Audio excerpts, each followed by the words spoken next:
បាទសូមគោរពជំរាបសួរពុកម៉ែបងប្អូនប្រិយមិត្តអ្នកនិយមតាមដាននៅ page Channel ជឿជាក់របស់ខ្ញុំបាទអញ្ចឹងនៅក្នុងថ្ងៃនេះទី28ខែតុលាឆ្នាំ2025ដែលក្នុងនាមជាអ្នកតាមដាននៅសភាពការព្រឹត្តិការណ៍សង្គមគឺយើងបានឃើញនៅដំណឹងថ្មីជាច្រើនដែលរាជរដ្ឋាភិបាលរបស់យើងកំពុងធ្វើ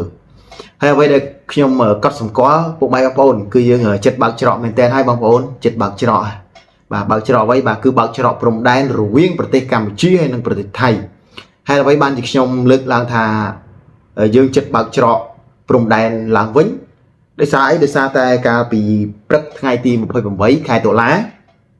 បាទឆ្នាំ2025នេះនៅទីក្រុងកូឡាឡាំពួរប្រទេសម៉ាឡេស៊ីបាទយើងឃើញថាសម្ដេចនាយករដ្ឋមន្ត្រីនៃព្រះរាជាណាចក្រកម្ពុជារបស់យើងគឺសម្ដេចហ៊ុនម៉ាណែតបានមាននៅជំនួបទ្វេភាគីនិងពិភាក្សាការងារជាមួយនឹងអេដាមអាតូនីនបាទអាណូទីនបាទសំទោសបាទអាណូទីនបាទដែលជានាយករដ្ឋមន្ត្រីនៃព្រះរាជាណាចក្រកម្ពុជាអញ្ចឹងហេតុអីបានជាខ្ញុំលើកឡើងថាចិត្តបើកច្រកវិញបងប្អូនដោយសារយើងក៏លេចមើលកាលពីថ្ងៃទី26ខែតុលាយើងមាននៅការចុះហត្ថលេខានៃកិច្ចព្រមព្រៀងសន្តិភាពរវាងប្រទេសកម្ពុជាហើយនិងប្រទេសថៃបាទហើយក៏មានការអញ្ជើញចូលរួមធ្វើជាសាក្សីពីសំណាក់មេដឹកនាំកម្ពុជាពិភពលោកគឺលោកប្រធានាធិបតីដូណាល់ត្រាំដែលជាប្រធានាធិបតីនៃសហរដ្ឋអាមេរិករួមជាមួយនឹងលោកនាយករដ្ឋមន្ត្រីនៃប្រទេសម៉ាឡេស៊ីអញ្ចឹងបន្ទាប់ពីការចុះហត្ថលេខានោះរួចកាលពីព្រឹកយើងអាចនិយាយពីព្រឹកឬក៏ពីថ្ងៃអញ្ចឹងណាបាទនៅថ្ងៃទី26ហ្នឹងអញ្ចឹងនៅពេលល្ងាចបាទល្ងាចយើងបានឃើញថាភាគីទាំងពីរសំទោសបាទភាគីទាំងពីររួមមានខាងកម្ពុជា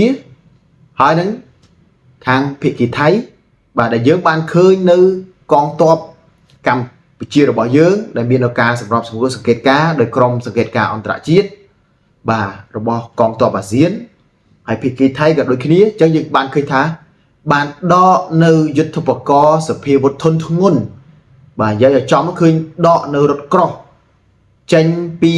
តំបន់ក្តៅដែលជានិមិត្តរូបអញ្ចឹងជំហានដំបូងគឺយើងដកចេញជានិមិត្តរូបនៅសភាវុធធនធ្ងន់ដូចជាប្រភេទរថក្រោះខាងភាគីកម្ពុជា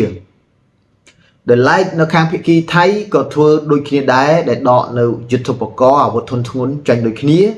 ដើម្បីបន្ធូរបន្ថយនៃភាពតានតឹងដើម្បីឲ្យការចរចាគ្នារបស់ថ្នាក់លើកាន់តែមានប្រសិទ្ធភាពហើយឈានទៅដល់គោលដៅនៅអ្វីដែលប្រទេសរៀងៗខ្លួនចង់បានបាទគឺថាចង់បានអ្វីសរុបជារួមមកគឺចង់បានសន្តិភាពហើយចង់បានសន្តិភាពនោះគឺដើម្បីអ្វីគឺដើម្បីមាននៅការប្រស័យតាក់ទងគ្នាបានល្អមានចំនួនជួញដូរពាណិជ្ជកម្មជាមួយគ្នាល្អប្រជាពលរដ្ឋទាំងសងខាងអាចចេញចូលប្រកបមុខរបរដូចដើមកាលពីមុនថ្ងៃទី24កក្កដាមុនផ្ទុះសង្គ្រាមបាទអញ្ចឹងខ្ញុំលើកឡើងថាចិត្តបើកច្រកឲ្យបញ្ជាបើកច្រកពីព្រោះឥឡូវនេះប្រមុខរដ្ឋាភិបាលនៃប្រទេសទាំងពីរកម្ពុជាថៃបានកំពុងតែធ្វើការចរចាគ្នាហើយក៏លេចមកមើលព្រំដែនក៏យើងឃើញមាននៅកងទ័ពរបស់យើងជាពិសេសនៅទិសយុទ្ធភូមិភាគទី4បាទក៏ដូចជាបណ្ដាកន្លែងផ្សេងទៀតបានមានការជួបប្រជុំគ្នាជាមួយនឹងភាគីថៃដើម្បីចរចាដើម្បីបន្ធូរបន្ថយភាពតានតឹងអញ្ចឹងនេះអាផ្លូវទាំងអស់នេះដែលខ្ញុំលើកឡើងថាចិត្តបើកច្រកនេះហើយមានបងប្អូនរបស់យើងមួយចំនួនគាត់មិនយល់អំពីខ្ញុំគាត់តែងតែលើកឡើងឬក៏តិចទៀនខ្ញុំថាខ្ញុំហេតុអីចិត្តទៅលើកឡើងថាចិត្តបើកច្រកចិត្តបើកច្រកពុកម៉ែបងប្អូនយើងដឹងហើយថាគេប្រជុំថ្នាក់ដឹកនាំប្រជុំរាជរដ្ឋាភិបាលនៃប្រទេសទាំងពីរកងទ័ពនៃប្រទេសទាំងពីរកំពុងតែចរចាគ្នាប្រជុំដើម្បីធ្វើយ៉ាងណានេះ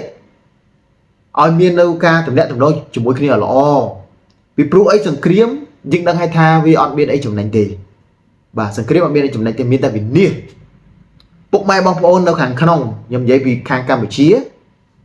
នៅខាងក្នុងនេះមិនសូវជាយល់អំពីសុខទុក្ខលំបាកប្រជាពលរដ្ឋពុកម៉ែបងប្អូនដែលនៅជាប់ព្រំដែនទេ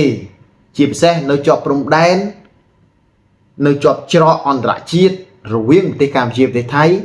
ដែលព្រឹកល្ងាចពួកគាត់ធ្លាប់តែចេញចូលប្រកបមុខរបររកស៊ីបាទធ្លាប់តែមាននៅចំនួនជួញដូររវាងគ្នានឹងគ្នាដែល រកចំណូលបានពីការប្រស្រ័យតាក់ទងគ្នាប៉ុន្តែនៅពេលដែលមានសង្គ្រាមបិទគឺខាតទាំងអស់ហើយខាតនោះដូចខ្ញុំលើកឡើងដដែលអញ្ចឹងគឺមានតែភាគីថៃគឺមានទំហំសេដ្ឋកិច្ចធំជាងយើងដូច្នេះការខាតហ្នឹងក៏វាធំជាងយើងហើយយើងក៏ខាតដូចគ្នាដែរបាទសូម្បីតែខ្ញុំជាអ្នកតាមដាននៅព្រឹត្តិការណ៍សង្គមផ្ទះរបស់ខ្ញុំទីលំនៅរបស់ខ្ញុំអចិន្ត្រៃយ៍ក៏នៅជាប់ប្រទេសថៃដែរបងប្អូនហើយខ្ញុំក៏មានភាពលំបាកដូចគ្នាបាទក្រុមគ្រួសារខ្ញុំក៏មានភាពលំបាកដូចគ្នាឪពុកម្ដាយខ្ញុំបាទដោយសារយើងធ្វើកិច្ចការងារមិនមែនថាយើងពឹងផ្អែកជាមួយនឹងប្រទេសថៃយ៉ាងស្រុងទេប៉ុន្តែយើងដឹងហើយថាបើផ្ទះយើងមិនមានជួបវិបត្តិអ្វីប៉ុន្តែផ្ទះអ្នកជិតខាងយើងអ៊ំពូមីងមានអ្នកភូមិបងប្អូនអីក៏ស្រ័យតាក់ទងក៏ធ្វើការនៅប្រទេសជិតខាងរបស់យើងដើម្បីមានចំណូលចូលនៅក្នុងជីវភាពរស់នៅរបស់គាត់អញ្ចឹងកលេចមកមើលកិច្ចការងាររបស់យើងវិញថាគេប្រជុំទៅអីបើមិនបើកព្រំដែនគេប្រជុំទៅអីបាទរាជរដ្ឋាភិបាលប្រជុំទៅអីដកកំភ្លើងដកអាវុធធុនធ្ងន់ដករថក្រោះដកមីស៊ីលចេញពីព្រំដែនទៅអីគឺសំខាន់គឺចង់បាននូវសន្តិភាពគឺចង់ឲ្យមានទំនាក់ទំនងជាមួយគ្នាឡើងវិញបាទអញ្ចឹងសង្ឃឹមថាយើងនឹងបើកនៅច្រកឆាប់នេះឡើងវិញហើយអនុញ្ញាតឲ្យមាននៅពាណិជ្ជកម្មអនុញ្ញាតឲ្យមាននៅការរកស៊ីដោយស្របច្បាប់ឡើងវិញដើម្បីអីដើម្បីប្រទេសជាតិរបស់យើងទាំងពីរឲ្យកាន់តែល្អប្រសើរបើយើងបន្តនៅការបិទគឺយើងបិទបានបាទដោយប្រមុខរដ្ឋាភិបាលនេះគឺយើងនៅបិទបានគឺយើងអត់ស្លាប់ទេប៉ុន្តែគឺថាយើងប្រទេសមួយជាប់ភូមិផងលបងជាមួយគ្នាតើយើងបិទរហូតបានឬអត់បាទតើយើងពិតជាចង់ហៅថាមិនមានទំនាក់ទំនងជាមួយគ្នាឬក៏យ៉ាងណាដែលឡែកខ្ញុំនិយាយនេះខ្ញុំមិនបានចោទមកលើប្រទេសកម្ពុជាថាយើងអត់ចង់មានទំនាក់ទំនងយើងចង់បិទអត់ទេណាបាទគឺខ្ញុំចង់និយាយថាភាគីប្រទេសថៃបាទអញ្ចឹងនៅពេលនេះគឺរាជរដ្ឋាភិបាលទាំងពីរកំពុងចរចាគ្នាហើយកងទ័ពនៅតាមព្រំដែនក៏ដកនៅអាវុធធុនធ្ងន់ចេញហើយមាននៅការជួបជំនួបប្រជុំជាមួយគ្នាតួយ៉ាងដូចនៅក្នុងថ្ងៃនេះទី28តុលា2025នេះយើងឃើញនៅថ្នាក់ដឹកនាំយោធាជាន់ខ្ពស់កម្ពុជាបានជួបប្រជុំជាមួយនឹងភាគីប្រទេសថៃហើយមាននៅក្រុមសង្កេតការណ៍ជាយោធាអាស៊ានបានចូលរួមនៅក្នុងដំណើរនៃកិច្ចការងារប្រជុំនេះផងដែរដើម្បីបន្ធូរបន្ថយភាពតានតឹងអញ្ចឹងយើងឃើញរាជរដ្ឋាភិបាលរបស់យើងនៅទីក្រុងកូឡាឡាំពួរប្រជុំជាមួយនឹងថ្នាក់ប្រមុខរដ្ឋបាទហើយយើងនៅថ្នាក់ខាងក្រោមកងទ័ពរបស់យើងគឺយើងត្រូវរើគ្នាអញ្ចឹងយើងគិតថាមិនយូរមិនឆាប់ទេដូចទៅនឹងប្រសាសន៍របស់សម្ដេចមហាបវរធិបតីហ៊ុនម៉ាណែតនាយករដ្ឋមន្ត្រីនៃប្រជាជាតិកម្ពុជាលោកបានមានប្រសាសន៍ថាអត់យូរទេយ៉ាងយូរ2ខែទៀតចាំមើល2ខែទៀតនឹងមានសុខសន្តិភាពពេញលេញនឹងអាចប្រកបមុខរបរជួញដូរទៀតអញ្ចឹងខ្ញុំសប្បាយចិត្តជំនួសពុកម៉ែបងប្អូនដែលមើលក្នុង page ជឿជាក់ខ្ញុំហើយអ្នកណាក្តៅក្រហាយអ្នកណាមិនពេញចិត្តក៏ខ្ញុំមិនដឹងថាមិនដែរបាទប៉ុន្តែសម្រាប់ខ្ញុំនៅពេលណាយើងត្រូវរើគ្នាវិញយើងសប្បាយចិត្តបងប្អូនសប្បាយចិត្តបាទយើងអត់ចង់មានចំនួនជាមួយប្រទេសណាទេប៉ុន្តែទន្ទឹមនឹងសប្បាយចិត្តខ្ញុំចង់លើកឡើងមួយបងដែរថាដើម្បីរក្សាកុំឲ្យពុកម៉ែបងប្អូនគាត់មានការយល់ច្រឡំឬក៏ជេរមកលើខ្ញុំបាទទន្ទឹមនឹងការត្រូវរើគ្នាផងដែរខ្ញុំក៏ចង់ឲ្យរាជរដ្ឋាភិបាលប្រទេសទាំងពីរកំណត់ឲ្យបានជាក់លាក់ជាពិសេសនៅទឹកដីបាទយើងដឹងហើយថាជាពិសេសនៅទឹកដីនៃភូមិជោគជ័យភូមិព្រៃច័ន្ទឃុំអូបីជាន់ស្រុកអូជ្រៅខេត្តបន្ទាយមានជ័យនេះមានការកម្មកុសដែលភាគីកម្ពុជារបស់យើងក៏បានលើកឡើងថាភាគីថៃចូលមករំលោភយកទឹកដីហើយភាគីថៃក៏គេលើកឡើងថាកម្ពុជារបស់យើងបានរំលោភចូលទឹកដីអញ្ចឹងឥឡូវនេះរាជរដ្ឋាភិបាលកំពុងដោះស្រាយអញ្ចឹងសង្ឃឹមថានៅត្រង់ចំណុចទាំងអស់នេះយើងនឹងបែងចែកគ្នាឲ្យច្បាស់លាស់ឲ្យជាក់លាក់ថាទីណារបស់ថៃទីណារបស់ខ្មែរកំណត់ឲ្យបានជាក់លាក់ដោយ base ដោយយោងទៅលើ Panty ដោយយោងទៅលើអ្វីដែលជាអន្តរជាតិទទួលស្គាល់នៅដែនអធិបតេយ្យភាពរបស់ប្រទេសរៀងៗខ្លួនអញ្ចឹងទើបធ្វើឲ្យប្រជាពលរដ្ឋស្ងប់សុខបើសិនណាគ្រាន់តែទៅបើកច្រកព្រំដែនឡើងវិញប៉ុន្តែមានការដោះដូរអ្វីមួយពីគ្នាទៅវិញទៅមកក៏យើងមិនអាចទទួលយកបានដែរបាទអញ្ចឹងនេះគឺជាគុណសម្បត្តិរបស់ពុកម៉ែបងប្អូនរបស់យើងទាំងអស់គ្នាដែលបានចូលរួមធ្វើបេក្ខការកន្លងមក ក៏ដូចជាវាក៏ជាគុណសម្បត្តិរបស់រដ្ឋាភិបាលកម្ពុជារបស់យើងដែលយើងខិតខំប្រឹងប្រែងការពារនៅទឹកដីរបស់យើងឲ្យបានគង់វង្សផងដែរពុកម៉ែបងប្អូនតាមពិតមែនទៅគឺ